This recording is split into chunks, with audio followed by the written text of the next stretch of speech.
Welcome to DevSecOps, the podcast created by Ben, Moiz, and Sneh, and powered by Cyber Viewpoint. Welcome to Cyber Viewpoint Original Series, the podcast where we decode modern cybersecurity strategies and real-world defenses for today's digital world. In this deep dive, we're tackling, well, arguably the biggest security challenge of our generation, cloud security maturity. Exactly. We're going beyond just the basics today. We want to show you how to design a truly resilient, unified security architecture, one that works across AWS, Azure, and GCP. Because, let's face it, if you're still thinking in terms of traditional network zones, those old firewalls, the cloud's pace, with IaaS, PaaS, SaaS constantly evolving, it's already moved past that old physical boundary. It's pretty much gone. Replaced by what? API calls? Identities floating around? Yeah. It's a whole different ballgame. Precisely. So our mission today isn't just, defining terms. We're digging deeper. We need those advanced, actionable concepts. Yeah, we want to extract that architectural roadmap, something that helps you, the listener, build a genuinely mature security strategy, one that works across multiple clouds. Because it really is about managing that trust boundary, isn't it? And it's not fixed anymore. Not at all. It's constantly being redrawn. Every new service, every configuration change, it shifts. Okay, so let's start right at the beginning. The absolute foundation, the shared responsibility model, and maybe how those basic cloud characteristics feed into it. Good place to start, because when we talk cloud characteristics, we need to see how they fundamentally change the risk picture compared to, say, your own data center. Right. First one that comes to mind is elasticity. The power to spin up or down huge amounts of IT resources almost instantly. Storage, compute, users even. It's fantastic for business agility, no doubt, but from a security point of view, wow, it's a massive risk multiplier. How so, specifically? Well, think about the old way. Getting new servers took weeks, maybe longer. Procurement, racking, stacking. Yeah, exactly. Time for the security team to inventory them, patch them, harden them before they went live. Okay. In the cloud, a developer with the right permissions can spin up 1,000 new servers in minutes. Literally minutes. Wow. So if your security tools, your inventory systems, your monitoring, your CSPM, if they can't scale just as fast. You got huge blind spots instantly. Exactly. The speed of deployment becomes the speed of risk exposure. It's that direct. Okay, that's elasticity. What's next? The measured or metered service aspect. Right. Paying only for what you use. This sounds purely financial, but it has a huge security implication. How did that tie in? It directly links security optimization to cost optimization. Think about it. An unused resource, like an old VM just sitting there. You're paying for it. And it's probably unpatched, unmonitored. Yeah. It's a security risk and a waste of money. Okay. So cleaning up sprawl, unused permissions, open ports, it saves money and reduces risk. Precisely. Suddenly, security isn't just a cost center, it's helping the bottom line. It gives security teams more leverage. Good point. And the third big one, you mentioned remote access earlier. Yeah, this is inherent to the whole concept. Cloud means accessing resources over networks, often public networks. Which introduces risk. Always. Risk of interception, eavesdropping, man-in-the-middle attacks. It's unavoidable with remote access. So strong encryption isn't just a nice to have. It's absolutely mandatory. Default position. Yeah. All data in motion. End-to-end encryption. No excuses. TLS, VPNs, whatever it takes. Okay, so this inherent remoteness, the speed, the pay-as-you-go, it all forces this need for a clear agreement on who does what. Which brings us perfectly to the shared responsibility model. And I agree, the landlord-tenant analogy is still the best way to grasp it. So the cloud service provider, the CSP, they're the landlord. Right. They build and maintain the apartment building, the physical security, the power, cooling, the network cables coming in, the physical host, the hypervisor that runs the virtual machines. That's their job, defined in the contract. And the customer. We're the tenant. You're the tenant. You're responsible for everything inside your apartment. Locking your door, securing your possessions, which is your data, and deciding who you give keys to, that's your configuration and identity management. Makes sense. But that division of responsibility, it changes drastically depending on the service model, right? IaaS versus PaaS versus SaaS. Oh, completely. Let's break that down. Start with IaaS, infrastructure as a service. This is where the customer has the most control. And therefore, the most responsibility. The provider, the landlord, gives you the virtual space, the VMs, storage, basic networking. But everything inside that VM. That's on you, the customer. The operating system patching it, hardening it, installing your applications, configuring the firewall rules, the security groups or network ACLs, managing the data, user access, administration, everything from the OS upwards. So you're essentially running your own mini data center just on their hardware. Pretty much. And a classic mistake here, leaving an administrative port like RDP or SSH wide open to the internet on the VM's firewall, that's a tenant mistake, not a landlord problem. Okay, so that's IaaS. Big control, big responsibility. Now, what happens when we move to PaaS, Platform as a Service? Control shrinks, but maybe the assumptions you make get bigger, which can be risky. How so?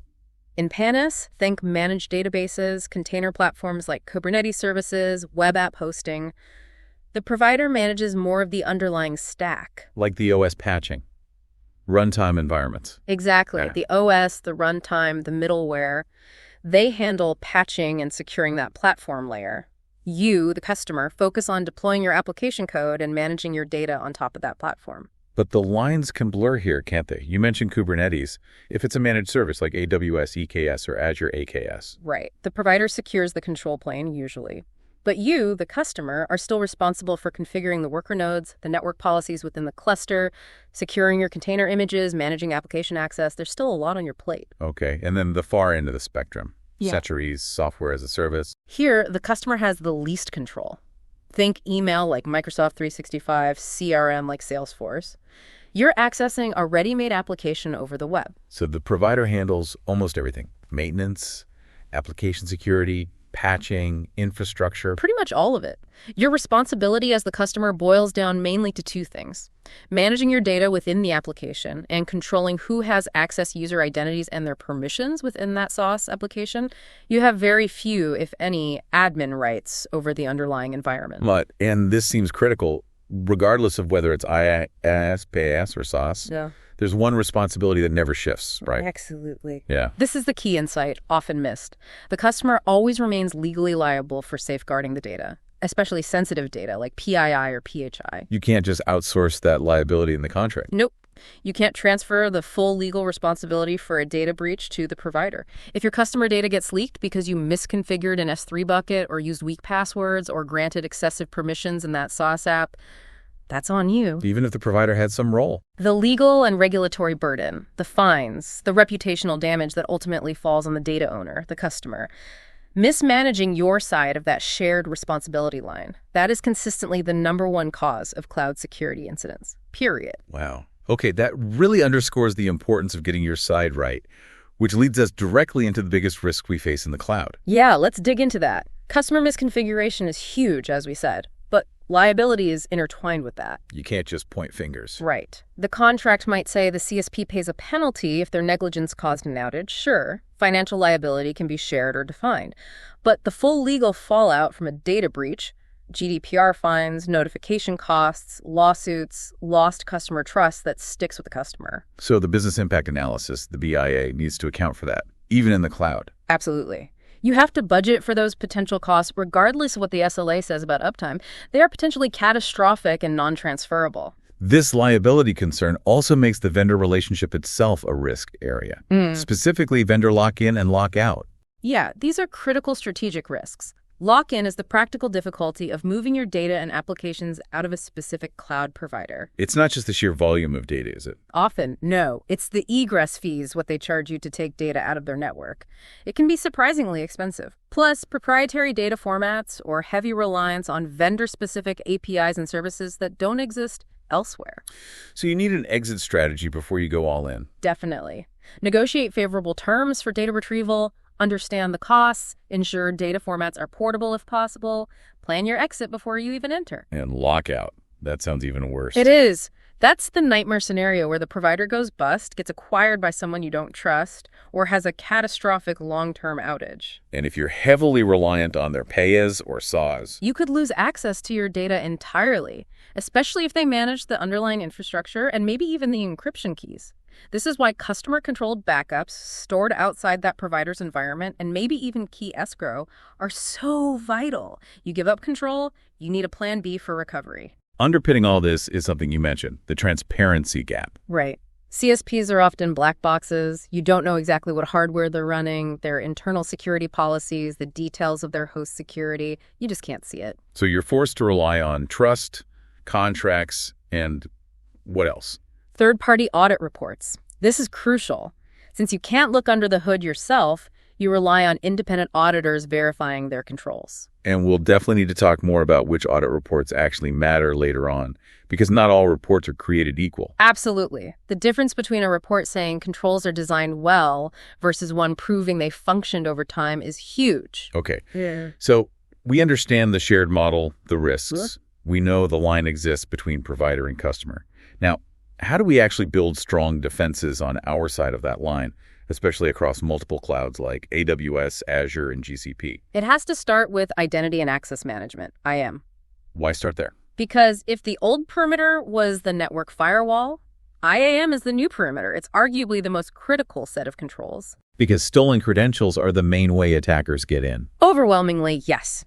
All the fancy firewalls in the world don't matter if the attacker logs in with valid credentials. They just walk through the front door. Okay, so IAM. We need to be clear on the basics first. Authentication versus authorization. Crucial distinction. Authentication is proving who you are. Are you really Bob? You provide a credential, password, token, whatever the system checks it. Verification. Right. Authorization comes after authentication. It's about what you're allowed to do. Okay, you're Bob, but can you delete the production database? That's authorization. Authentication gets you in the door. Authorization decides which rooms you can enter and what you can do there. And the guiding principle for authorization has to be least privilege. Always. This applies to people and automated systems or services. Grant only the absolute minimum permissions required to perform a specific task or function. Nothing more. You mentioned automated tools. Why is least privilege especially critical there? Seems like people are the bigger risk. People are a risk, but automated systems, if compromised with excessive privileges, can cause damage at machine speed and scale. Many organizations make the mistake of giving a monitoring tool or a deployment script broad administrative rights just because it's easier during setup. I see. So if that tool gets compromised, the attacker inherits those excessive privileges. Suddenly, a tool that only needed to read logs can now delete VMs, change firewall rules, exfiltrate data. That combination automation plus high privilege is incredibly dangerous. Okay, lock down automation tightly. And for people, the best defense against stolen passwords is multi-factor authentication, MFA, or two-factor authentication, 2FA. It's essential. And it has to be two different types of factors, right? Yes. Something you know, like a password, plus something you have, like a physical token or an authenticator app on your phone, or something you are, like a fingerprint. Just requiring two passwords doesn't count. That's two factors of the same type. Right. Now, implementing this consistently across AWS, Azure, GCP, they all have their own IAM systems. Yeah. AWS, IAM, Azure Active Directory, GCP Cloud IAM. How do you manage that without going crazy? That's where federation and single sign-on SSO come in. This is key for multi-cloud governance. Using standards like SAML or OpenID Connect? Exactly. You set up delegated authentication. Your organization's central identity provider, maybe Azure AD, Okta, whatever you use internally handles the actual user login, the authentication. And the cloud providers just trust that? They trust the assertion from your IDP. The CSP becomes agnostic to how you proved who you are. The user logs in once to your system, and then they can access all the different cloud services they're authorized for seamlessly. Better user experience and centralized security policy management. Win-win. Now let's go even deeper into IAM maturity. Secrets management. We're talking passwords, API keys, certificates, database credentials, all the sensitive stuff applications and scripts need. Precisely. These secrets are gold for attackers. They must be encrypted, both when stored at rest and when being retrieved in motion. And the goal should be minimize human knowledge of secrets. Ideally, zero humans should ever see or handle the secrets needed by automated systems. How do you achieve that? You leverage the cloud platform itself as a root of trust. This is a more advanced concept. Okay, explain that. When you launch, say, a virtual machine in IaaS, the cloud provider can actually issue that VM a unique, cryptographically signed identity document, like a digital passport. Proving it is who it says it is. Exactly. That VM can then present its passport to a dedicated secrets management service like HashiCorp Vault, AWS Secrets Manager, Azure Key Vault, GCP Secret Manager. And the secrets manager verifies the passport. and gives the VM only the specific limited secrets it's authorized to access for its job, maybe just the database password it needs. And the VM uses it, hopefully just in memory. Ideally, yes. It uses the secret and never writes it to a config file, or worse, checks it into a code repository like GitHub. This avoids that terrible but common practice of hard-coding secrets directly in source code. That's a major source of breaches. Right. Securely delivering secrets just in time, without humans involved. That's definitely mature. IAM. Okay, pillar 1. IAM, the new perimeter. What's pillar 2? Has to be data security itself. Classification, encryption, key management. Makes sense. You controlled access, now protect the asset. Where do we start? Data classification and labeling. You absolutely have to know what data you have, where it is, and how sensitive it is before you can apply the right protections. So defining levels. Yeah. Public, internal, confidential, restricted, something like that. Exactly. Organizations need clear, defined classification levels tied to specific handling requirements. If it's classified as restricted, it must be encrypted, access must be logged, etc. And the labeling part. The label needs to be persistent, meaning it stays with the data. It should ideally indicate the data owner, the classification level, and maybe even a scheduled destruction date. This is huge for compliance and legal discovery later on. Okay, classification first. Then comes protection, which usually means encryption. Undisputed champion, yes. And it needs to cover the entire data lifecycle. Meaning at rest and in transit. Correct. Encryption at rest protects data sitting on disk storage, S3 buckets, databases, VM disks. This mitigates risks like physical disk theft from the data center or legal seizure of shared hardware where your data might reside alongside others. And in transit. That protects data moving across networks. We talked about remote access risks earlier. Encryption in transit, using things like TLS-SSL for web traffic or VPNs for administrative connections, prevents eavesdropping and interception. Both are non-negotiable. But the strength of any encryption depends entirely on the key, right? Yep. If the key is weak or stolen. Your encryption is worthless, which leads directly to key management. And the core principle here is critical. Encryption keys must be secured at the same level of control, or preferably higher, than the data they protect. You can't store the keys to your most sensitive data alongside that data with the same weak permissions. So how do you manage keys securely in the cloud? The major providers offer managed key management services, KMS, AWS KMS, Azure Key Vault, GCP Cloud KMS. These are often backed by hardware security modules, HSMs. HSMs are dedicated, tamper-resistant hardware for key generation and storage. Exactly.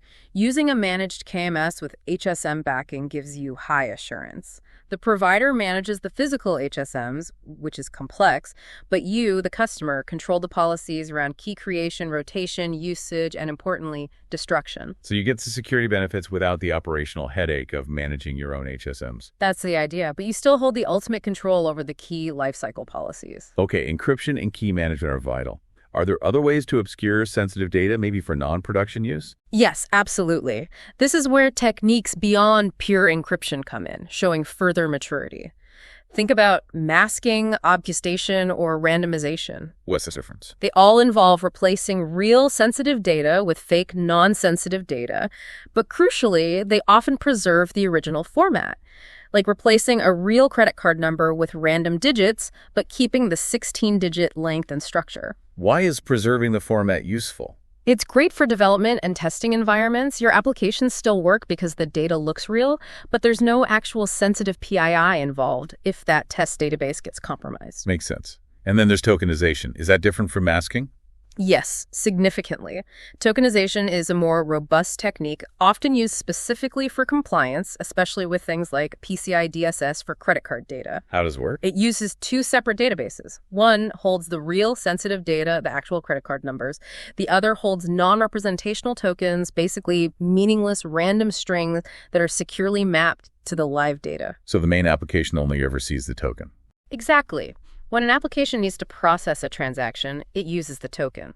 Only a highly secured, isolated token vault can map that token back to the real credit card number when absolutely necessary, like sending it to the payment processor.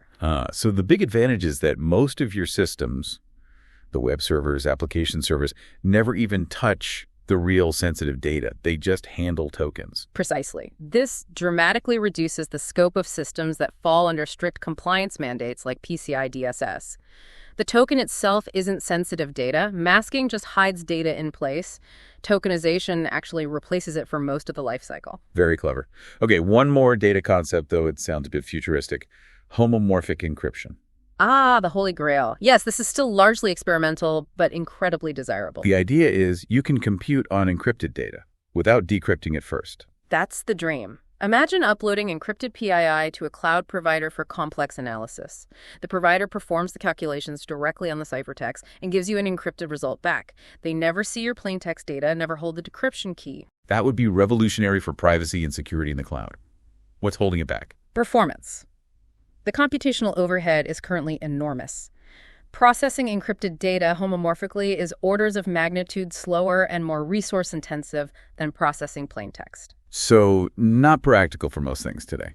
Not for real-time, high-volume stuff. But research is intense. IBM, Microsoft, others are pushing hard. It might be years away from mainstream use, but it represents the ultimate future state for secure cloud processing. Keep an eye on it. Okay, fascinating stuff. So we've covered IAM and data security. Yeah. What's the third core pillar? Network and infrastructure security.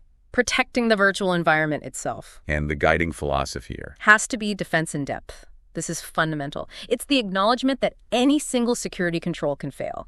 Your firewall might miss something, your anti-malware might not detect a 0-day, your IMM policy might have a loophole. So you need multiple layers. Multiple, overlapping, ideally independent layers of controls.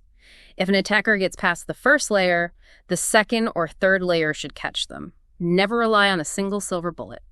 Since cloud is built on virtualization, securing that layer is critical, even though it's mostly the provider's job, right? It is, but we need to understand what they're responsible for. Secure virtualization.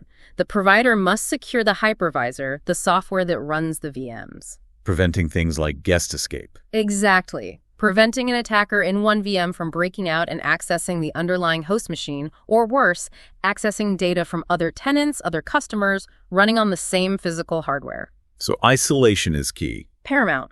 Physical and logical isolation between tenants is a core promise of the cloud. We rely on the provider's internal security and monitoring to ensure this isolation is maintained rigorously. Okay, now for the network controls we manage. In the cloud, we don't have traditional network zones quite the same way. It's more about network segmentation using virtual constructs. Right. We replace physical firewalls and DMZs with things like virtual private clouds, VPCs, or virtual networks, VNets, and within those, we use security groups and network access control lists, NACLs. And this allows for much finer-grained control, microsegmentation. Absolutely. This is actually a big advantage of the cloud, often easier and cheaper than doing it physically. You can apply firewall rules directly to individual VMs or even containers, creating very small, isolated segments. Only allow database VMs to talk to specific application VMs on specific ports, for instance.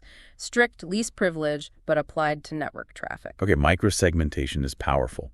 What about securing how administrators get into these environments? Good question. Two main mature approaches here, bastion hosts and client-to-site VPNs. Bastion hosts, sometimes called jump boxes. Yes. These are hardened, dedicated servers that act as the single controlled gateway into a secure network segment. Access to the bastion itself is tightly controlled and heavily audited. And key benefit is? Often, session recording. The bastion can log every command and administrator types, providing a crucial audit trail for forensic investigations. Sometimes they also perform protocol shifts, like allowing only HTTPS into the bastion, but then SSH from the bastion to the internal servers. How does a client-to-site VPN compare? A VPN creates a secure encrypted tunnel directly from the administrator's laptop into the cloud network.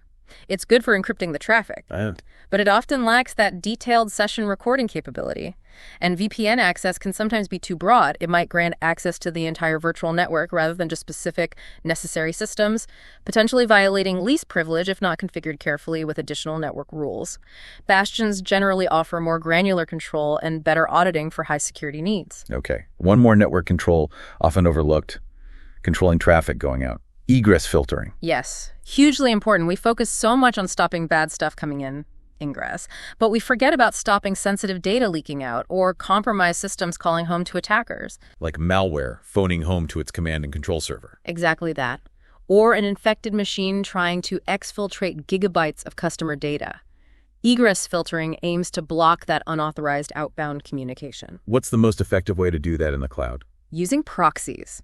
Configure all your internal systems, VMs, containers to route their outbound internet traffic through a dedicated, monitored proxy server. And on that proxy, You enforce strict policies.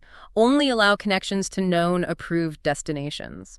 Block traffic to suspicious IP ranges or high-risk countries. Log everything. Inspect the traffic content if possible. It centralizes outbound control and visibility.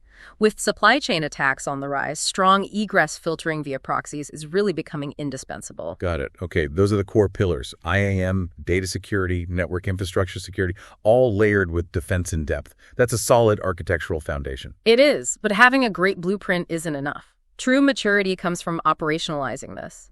Building security into the daily processes, automating it, making it repeatable and reliable at cloud speed. Right. This is where we move from design to practice. How do we achieve that maturity in operations? It starts by integrating security deep into the development and deployment pipeline. DevSecOps and Infrastructure as code, IAC. Because the old way of patching just doesn't work anymore. Not at cloud velocity. That traditional cycle, discover a vulnerability, prioritize it, schedule downtime, manually deploy the patch. It takes weeks. In that time, your cloud environment might have changed completely, or you could have been breached. So the mature approach is immutable infrastructure. Yes. Treat your servers and containers like cattle, not pets. You don't nurse the sick server back to health by patching it in place. You just replace it. Exactly. When a security update or configuration change is needed, you build a completely new updated image, a new VM template or container image from your secure baseline, with the patch included. You deploy the new one and terminate the old one. Automatically, ideally. Automatically, using infrastructure as code, IAC, tools like Terraform, CloudFormation, ARM templates, your IAC templates become the single source of truth for what your environment should look like. And this avoids configuration drift, ensures consistency, reduces outage risk from botched patches. All of the above. It's safer, faster, and more reliable. But it requires tight integration between your software development lifecycle, SDLC, and your configuration management, CM process. Security checks have to happen before that new image or template gets deployed. Which means embedding application security testing directly into that pipeline. Absolutely. Two main types we need to consider: white box and black box testing. White box is also called SACAST, static testing. Right. Static application security testing, ASST, involves analyzing the application's raw source code before it's even compiled or run, looking for coding flaws, vulnerabilities like SQL injection patterns, insecure libraries. And this requires specialized skills. Very much so. People who understand both code and security vulnerabilities. And critically, the developers who wrote the code should not be the ones doing the primary SaaS analysis. Conflict of interest. Definitely. They're biased towards shipping features fast. You need an independent security team, or at least pure developers trained in security, with the authority to stop a release if serious flaws are found. Okay. And the other type, black box testing. DAST? Dynamic Application Security Testing, DAST, happens later in the cycle.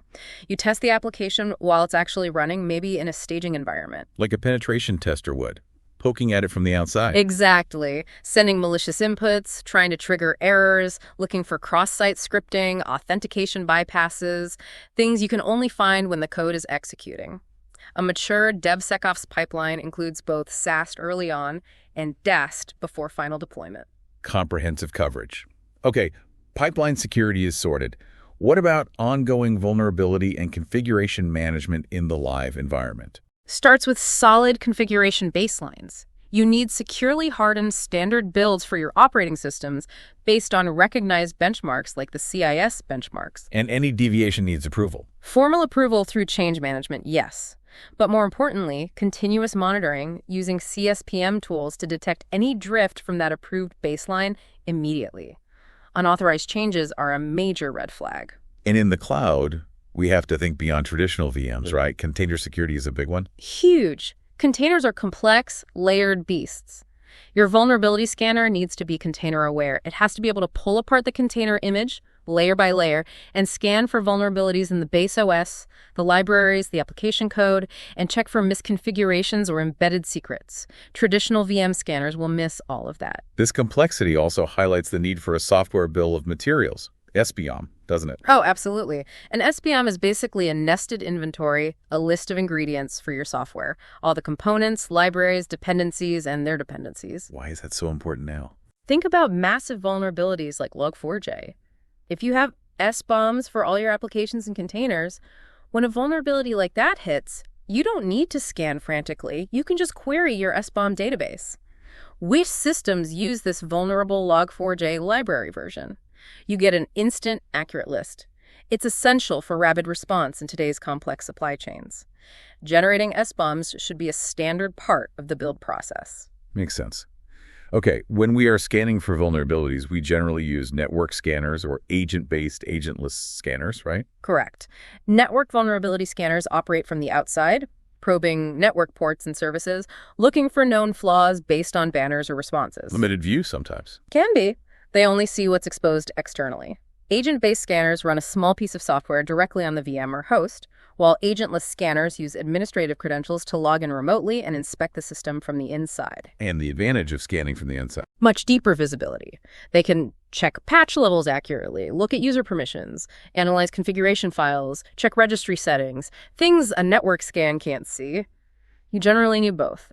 Network scans for external exposure and credential-lead agent scans for internal configuration validation and compliance evidence. Okay, last point in this operational area. Yeah. End of life. Getting rid of data securely. Data revenants. In the cloud, we can't physically shred the hard drives. Right. Since we don't control the physical media, the standard method of melting or shredding disks isn't an option. We need a logical equivalent. We use crypto shredding. Exactly.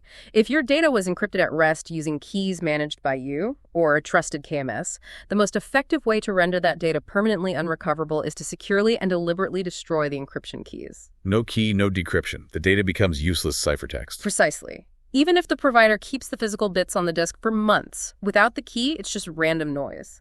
This key destruction needs to be a formal, documented, auditable part of your data lifecycle management and decommissioning process. Got it. Okay, so secure pipeline, vulnerability management, crypto shredding. What about when things go wrong? Incident response, IR, and business continuity disaster recovery, BCDR.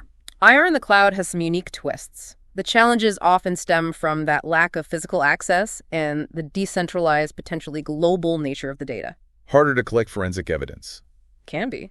Your IR team can't just walk into a data center and seize a server. They need cloud-native tools and skills. They need virtual forensic toolkits pre-staged in the cloud. They need to know how to use provider APIs to snapshot VM disks, capture network traffic, and preserve logs without violating data residency laws if data is spread across regions or countries. And logs are critical for any investigation. What makes for a good logging infrastructure in the cloud? Logs need the right data. When did something happen? What happened? And who did it? Timestamps, event details, source IP, user identity. But, crucially, logs must not contain sensitive data themselves. No passwords, no full credit card numbers, no API keys, no excessive PII. Scrubbing or filtering is essential. And these logs need to be collected centrally. Absolutely mandatory, usually into a CM, security information and event management system. But here's a pro tip for maturity, something we've seen attackers exploit. What's that? Put your logs in a separate cloud account, your CM, your log storage, the admin access for logging, put it all in a completely separate account or subscription with different administrative credentials than your main production environment. Why this separation? Because sophisticated attackers, especially ransomware groups, know logs are key to detection and investigation. If they compromise your main production admin accounts, their first move is often to delete or tamper with the logs to cover their tracks. If the logs are in a separate account they can't immediately access, that evidence survives. Ah, that's smart. Defense in depth for your evidence. Exactly. Same principle applies to backup security. Backups are your lifeline for recovery. So they also need to be separate. Absolutely. Store your backups in a separate cloud account, again with different credentials. We have seen countless incidents where attackers compromise production, then use those same credentials to find and wipe all the backups stored in the same account, leaving the victim with no recovery option except paying the ransom. Segregated, immutable, unchangeable backups are non-negotiable. And for BCDR itself, planning for outages or disasters. Resumption and recovery planning needs to be detailed, not just vague goals, but specific step-by-step checklists or runbooks for failing over services, restoring data, and returning to normal operations. And these plans need to be tested regularly.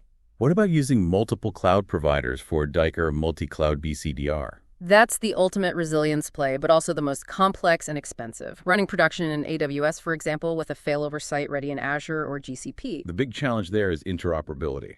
Huge challenge. Data formats might be different. APIs are different. Networking concepts are different. Moving a complex application stack and its data seamlessly between clouds requires significant engineering effort, automation, and likely using vendor-neutral tools and data standards wherever possible.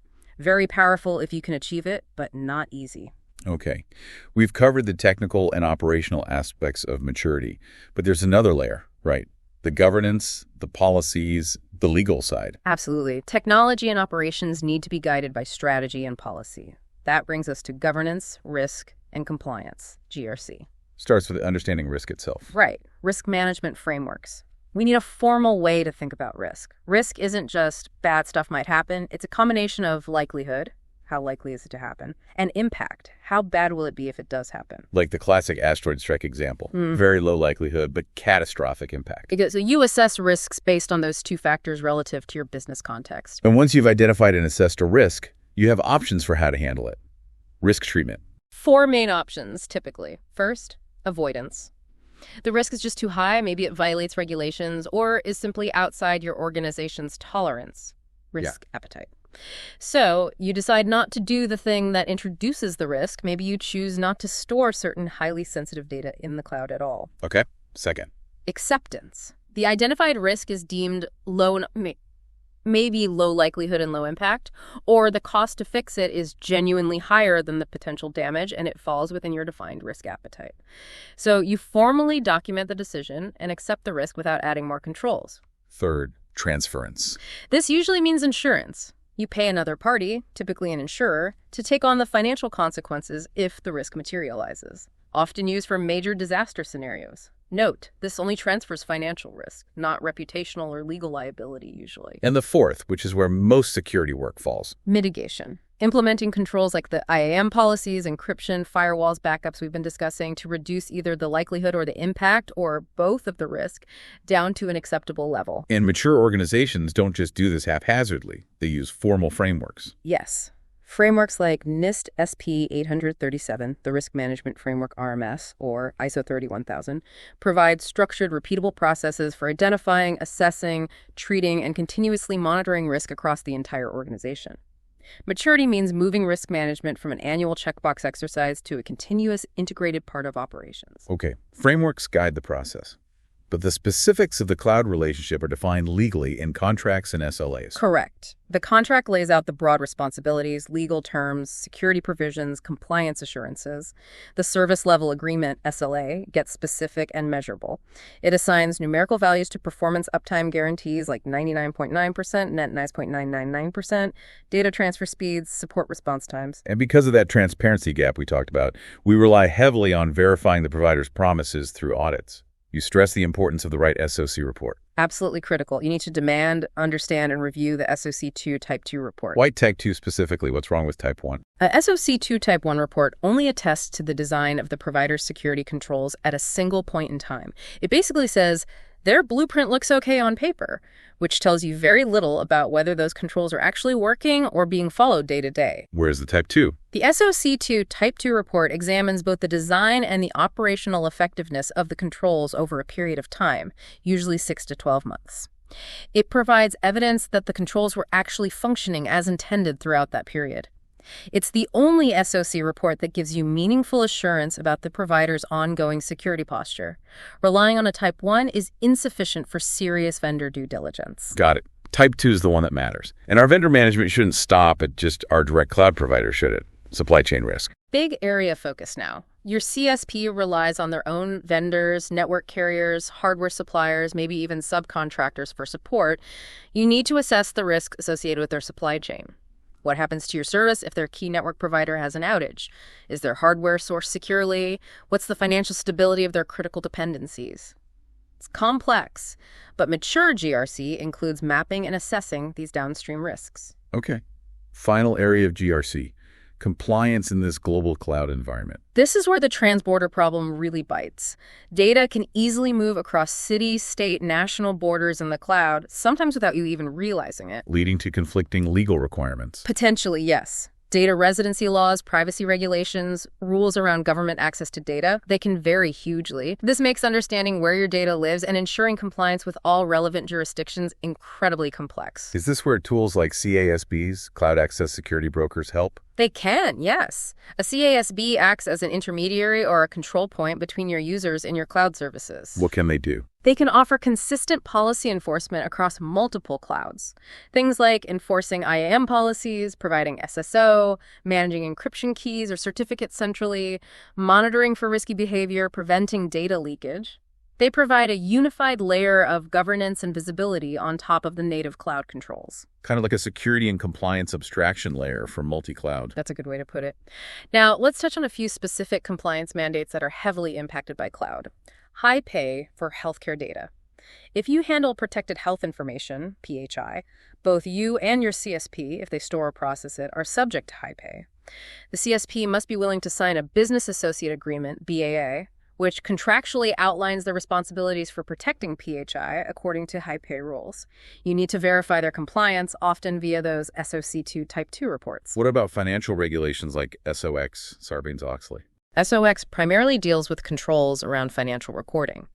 If you use a SaaS application, say, your accounting system or ERP as the system of record for significant financial transactions, then SOX controls absolutely apply to that SaaS environment.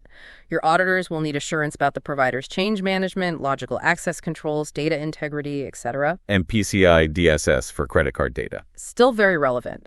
If you store, process, or transmit cardholder data in the cloud, you and the provider need clearly defined responsibilities outlined in the contract. Techniques like tokenization, as we discussed, can significantly reduce the scope of your PCI DSS assessment in the cloud, which is a common strategy. Finally, the big one, influencing global privacy, PII and Europe's GDPR.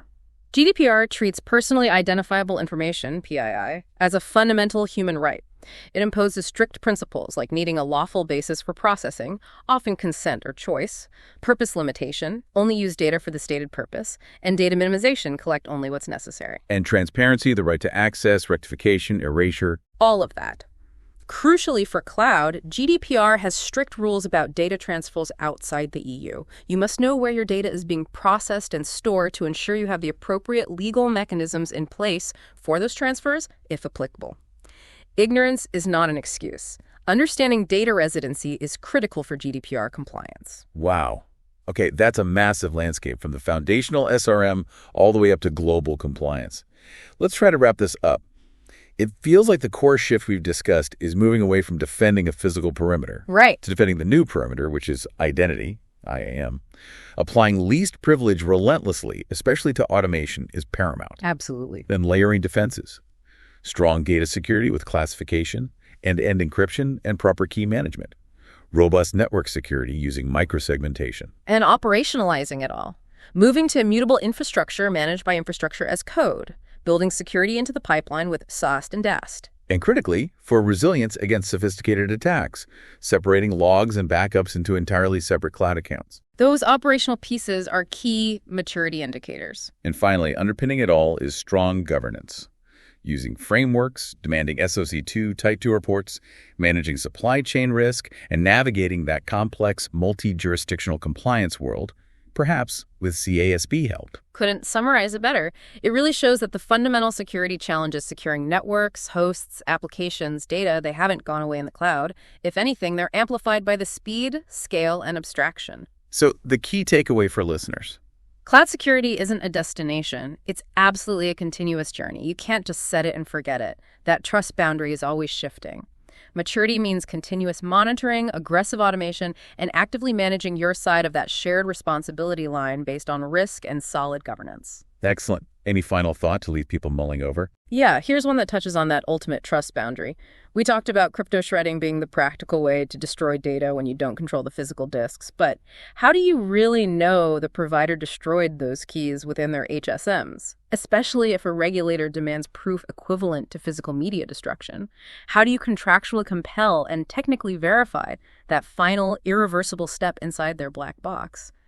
That's a tough one. Indeed. Food for thought.